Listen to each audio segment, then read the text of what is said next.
AITA for letting my sister walk me down the aisle despite my fiancé and his family's objections. I, 23F, was raised by my older half-sister, 32F. I never met my dad and our mum owed it when I was 10 and my sister was 19. My sister's dad was still in her life and was willing to support her, but not me. My sister chose to be my guardian and her father's family went low contact with her as a result. In order to raise me she gave up a lot, her relationship with her father, college, her 20s, and so much. Few months ago I got engaged and I told my sister that in addition to being my maid of honor, I also wanted her to be the one to walk me down the aisle.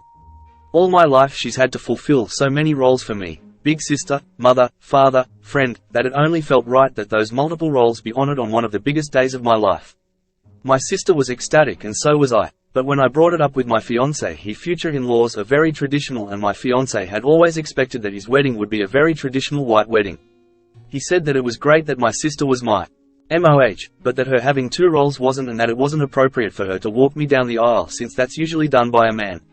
Apparently, his family had assumed that my future father-in-law would be the one to give me away since I don't have any male. Told him that I appreciate his father being willing to fill that role, but that the one who make me the person I am is my sister and so it's right that she be the one to give me away. It turned into an argument that spread to my in-laws. My mill called me a few days ago to say that although she understand how important my sister is to me, that it's also my fiancé's wedding and I shouldn't be putting my sister before him on his. Definitely heard her on that, but this is still important to me. At this point, my sister has even said that she doesn't mind just being the MOH and that she doesn't want to turn my happy day into something stressful. So now it's just me holding out and being stubborn, but I really don't want to concede on this point. Am I being the R? Edit asterisk. I did not expect this to blow up like this and haven't been able to read through all of your verdicts and comments yet, but I wanted to clarify on some of the inquiries which I've seen repeated so far. Are the in-laws contributing to the wedding? Yes. In fact, they're paying for about 75% of it since I'm still in school and don't have the money to put towards a wedding the scale that fiancé wanted. Does your fiancé have sisters? No, he has two younger. He asked your sister for your hand? He did, actually. She also helped him custom design the engagement ring. She showed me their group text and at one point they spent 3 weeks trying to decide between 5 different diamonds. Maybe I should just propose with an infinity gauntlet. It was very sweet and cute. What about when you have children? Have you talked about children? Because of a medical condition, I am infertile, though neither of us feel a particular strong urge to be parents anyway. But we also know we're still young and that may change, but even if it does it would be very far in the future. I know all too well that things happen, people leave or fall down or die, and so even if we got to the point of wanting to adopt it would have to be when I'm financially stable enough that even alone I'd be able to support and care for a child without it being major blow to my or the child's quality of life. Could you walk down the aisle by yourself? That was my sister's suggestions when she said she was fine just being the MOH, but I rejected it. Because of her, I never walked alone on the worst days of my life, so I'm definitely not going to walk alone on the happiest. Your sister is amazing. She is, as far as I'm concerned, the definition of strength and love, and I am collecting all of the kind things you all have said to show her because she doesn't realize how amazing she is and it's a GD crime. Please update us asterisk. I absolutely will. You've all given me a lot to think about, including underlying motivations and larger implications. I'm going to be taking a few days to sit with that and with myself and my feelings, but I promise to make an update about how I've decided to move forward. NTA, and this is a hill to die on in my opinion. How is it that you're holding out and being stubborn? Couldn't you say that about your fiancé? He wants to take away something meaningful to you because he wants things to appear his way. That's entirely self-serving. You're not putting your sister before him. You're putting her on your side. Right where you want is weird controlling behavior on your fiancé's part. And it gives a very bad vibe about him and his family. What happens down the road if you decide to have children? If you pick out a child's name, does he get to veto that and replace it with a name of his choosing, too? What's your role going to be in his traditional household, and is that okay with you? I'm not saying to end things over this disagreement, but do take a good look at where you are and where you're heading before going forward. NTA, I admire the effort you big sister put in to raise you. Having her walk you down the aisle is a no-brainer. Also, you made me tear up. Thanks. I'm at work and am the grumpy, miserable old bloke. NTA1. What a wonderful way to honor your sister and the role she has played in your life too. Your partner's inability to grasp something so significant to you is disturbing. 3. The fact that your Mill and Prob's partner think you are putting yourself ahead of his, their feelings would make me run a mile from them all. NTA I would have serious reservations about marrying someone who was blatantly dismissive of my plan to honor the person who raised me. Greater than assumed that my future father-in-law would be the one to give me away. That doesn't even make sense in the context of their tradition. NTA honestly, him running to his family and them coming after you on his behalf makes me a little hesitant about your current communication and conflict resolution within your relationship. You clearly have an imbalance of family support. I'm worried you are going to be completely crushed under their collective weight. Are you always going to have to give in because they get a vote and outnumber you? Greater than that, it wasn't appropriate for her to walk me down the aisle, since that's usually done by a because something is done one way, does not mean it cannot be done in a different way. This is very telling of how he sees gender roles. I have to question if other things like this have come up in the duration of your relationship. Does he help with housework, laundry, dishes, or do you do them because they're woman, and I would die on this hill? Yes, it is his wedding too. He can get whoever he wants to walk him down the aisle. In tar. NTA, and frankly, I think you should cool your heels fairly significantly when it comes to this wedding. Why rush into a lifetime connection to an entitled, traditional, family when you're 23? NTA greater than apparently, his family had assumed that my future father-in-law would be the one to give me away since I don't have any male. Laughed out loud at this.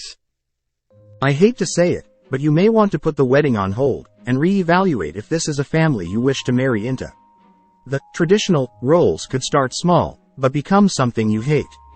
NTA, and I wish you the best of luck. NTA it is your fiancé's wedding, but it's also yours.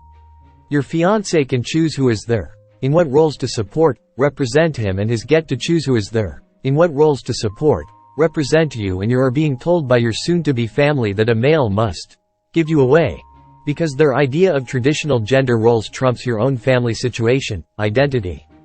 I can almost guarantee they will not back down on their position, however, so you will almost definitely need to either relent or deal with the fallout, possibly even during the wedding. If you agree with the importance of the gender roles, I'd say do what shuts them up. But, if you don't, you need to decide if that's a belief set you want to marry into. NTA die on this hill. Your fiancé and in-laws value a pointless, misogynistic tradition more than your feelings. Don't choose a pointless, misogynistic tradition over your sister. NTA, if I may ask, how many other traditional values are they expecting you to uphold once married? NTA, you realize that this is a test case for how future interactions between you and your new family will go. What you do here determines how it'll go next time. NTA, don't marry him. This will be the rest of your life. Your sister will never be respected because she isn't a man. She walks me down the aisle or I don't walk down. That wouldn't even give him that much. Tell your Mill that your Phil can walk your fiancé down the aisle if he wants to give someone away. Or better yet, strongly consider not marrying into this family because they're the NTA. Holy comments, Batman, I was not expecting so many replies. Thank you for the awards. NTA, your in-laws are, frankly, cruel, and I would have great reservations marrying into this family. Up until the point you arrive at the altar, you should put your sister before him. After you marry, you put him first. But you aren't married yet. This is literally what this tradition means. At least it's what it means now. I hope your sister isn't exchanging you for livestock or anything. Greater than, holding out and being stubborn. I guess I started feeling like I was being stubborn when my sister also suggested that I drop it. I was the only one fighting my side of the fight and everyone else was coming at me with, I understand, but, and it made me feel like I was the unreasonable one. That's why I came here, to get some unbiased opinions. Greater than NTA. I admire the effort you big sister put in to raise you. Also you made me tear up. Thanks, I'm at work and am the grumpy miserable for making you tear up. But it makes me happy to hear more people know how awesome my sis is, so tie for that. Seriously. A bride putting herself first on her own wedding day? If you can't put yourself first on this day, then when can you? I'd also question what traditional gender roles he expects in a marriage too. It's very telling that he completely disregards the many sacrifices made, and love the sister showed for the, more important, fact that a simply cannot walk a bride down the aisle. It has to be a Priorities, lesser considerations, love, sacrifice, selflessness. He does. I'm currently in med school in addition to working, so I don't have a lot of free time, so he actually does a lot of the chores at home on the weekdays and her even loves cooking. He does have some performative masculinity hang-ups, like he would never use something that's pink or let me pay for the entirety of a shared meal. Either we split or he pays, but nothing aggressive or misogynistic. Why is it that as soon as someone says, traditional, my brain replaces it with, overbearing, probably bigoted, Exactly, it's tradition that the woman does all the housework, cooking, cleaning, and childcare. It's tradition that the man's career is more important. It's tradition that the man is the head of the household and makes the final decisions. It's tradition that the mom leaves her career to raise the children. If the fiancé and his family are this resistant to what I think is a really lovely and personal gesture at the wedding, I shudder to think of how that sort of thinking will creep into day-to-day life. This right here, you're getting a taste of the entitlement and controlling behavior that will become your life if you slip that ring on. Time to reconsider this relationship. And for the fiancé, it's a hill to die on that will cost him this relationship. Jumping up to endorse this take. They're setting terms. Your in-laws' wants will always be above yours. You should defer to your future husband because he's a man. Your side of the family, your sister, isn't worth respect, and your ideas of family are marry into that. You don't marry a person, you marry their whole life, including the family and priorities they already have. I actually love this idea and think that it'd be super lovely if his dad walked him down the aisle. My now husband and I walked down the aisle together. I had this vague idea that it would symbolize us walking into our future together, but I also didn't want my dad to walk me down the aisle because my mom did all the heavy lifting of raising me. But if he wanted his dad to walk him down, I would have loved it. Let's make this a thing. If she is, I hope she got at least a cow and 3 goats for me. I don't come with much of a dowry, but I definitely have the childbearing hips to be worth an extra mule or 2. Your sister is trying to cause you as little stress as possible, and if that means she has to step back from something she clearly wants to do, then she will hurt her, but she will do it to save you from stress and pain. She's already shown she will sacrifice herself to keep you happy and healthy. I would gladly die on this hill if the person I'm marrying said he gets to choose who walks me down the aisle. Your sister is trying to keep the peace. Don't back down. The tradition is not yours, and they need to compromise and accept that. NTA. I walked my aunt down the aisle since her father, my grandfather, had passed, which is obviously very non-traditional. I cannot tell you the number of people that teared up as we walked down and talked about how great it was. Sometimes a break from tradition is what makes something. Your situation is so much better and more special than what I did. She sounds absolutely incredible and well deserving of the honor of walking you down the aisle. NTA in the slightest. How is he going to respond if you make more money than him? What about in residency when you work 80+ hour weeks? What if you choose a specialty like where you have to work nights and weekends? Is he okay with being the primary caregiver if you have children? Even if he also works, depending on your specialty, there may be many times where he is alone with the children. Is he going to get angry if people refer to him as a trophy husband, or as the mom? As a guy married to an doctor, I can guarantee from experience he will get comments like this. Even if they are jokes, is he going to take them as such, or is he going to be upset